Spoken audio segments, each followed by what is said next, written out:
Picture this: the scorching sands of ancient Egypt.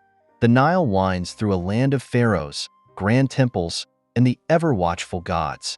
Amid the divine tapestry, one figure stands apart, cloaked in mystery, with the head of a jackal and eyes that pierce the darkness. Meet Anubis, guardian of the dead and protector of the afterlife. But who really was Anubis? And why has he haunted human imagination for millennia? Let's journey into the heart of Egyptian mythology to unravel his story. Anubis was no ordinary deity. In a time when death was not an end but a grand transition, he reigned over the in-between, the twilight realm between life and eternity. His domain? The tombs of the departed, where the boundary between the mortal and the divine blurred. But Anubis wasn't always the Anubis we know today. To understand him, we must start at the beginning. And no, not just any beginning, the primordial one. In the Egyptian creation myth, the universe was born from chaos, and the gods emerged to bring order. Among them, Osiris and Isis ruled as the king and queen of life and fertility. But lurking in the shadows was Set, Osiris's jealous brother, who schemed for the throne. One fateful night, Set's envy turned murderous. He trapped Osiris in a coffin and threw him into the Nile, forever changing the divine order. But what does this have to do with Anubis, you ask? Everything. Because here's the twist. Anubis wasn't Osiris's son. At least, not yet. Enter Nephthys, the sister of Isis and the wife of Set. Yes, you heard that right, Set, the very god who killed Osiris. Nephthys, however, wasn't like her husband. She shared a secret bond with Osiris, a bond that gave rise to a child, Anubis. When Set discovered the affair, his fury was unrelenting. To protect her newborn son, Nephthys hid Anubis in the desert, where jackals roamed. It was in this wild, untamed land that Anubis found his identity, a protector of those cast out, a guide for lost souls. Raised by the desert, Anubis learned the secrets of survival, resilience, and reverence for the dead. Jackals, often seen prowling graveyards, became his symbol. The Egyptians believed that Anubis didn't just watch over the dead. He also kept tombs safe from thieves and desecration. And as fate would have it, his path would soon intertwine with that of his father, Osiris.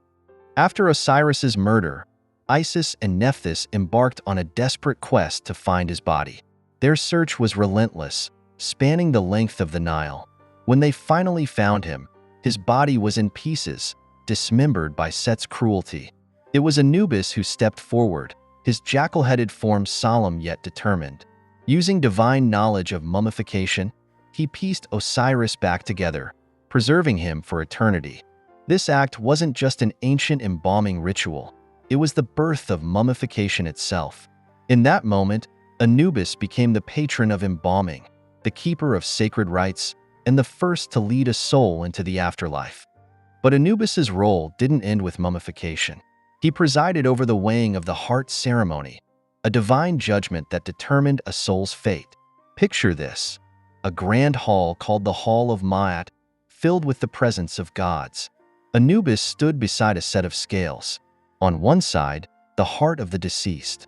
On the other, the feather of truth. If the heart was lighter than the feather, the soul could proceed to the afterlife.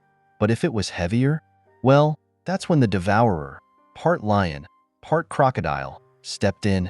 Anubis, ever impartial, ensured that justice was served.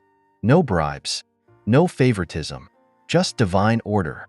For those who passed his test, Anubis guided their souls to the field of reeds, a paradise where life continued, free of pain and suffering.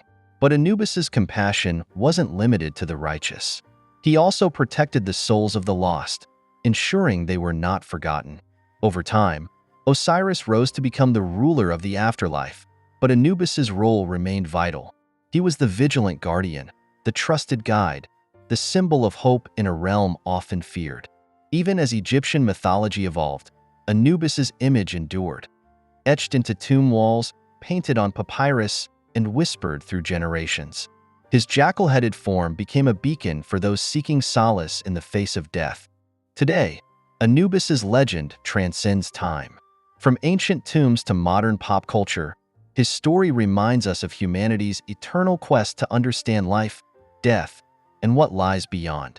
So, the next time you glimpse a jackal or hear whispers of the afterlife, remember Anubis, the steadfast guardian who walked the line between mortal and divine, ensuring that every soul, no matter how small, found its way home.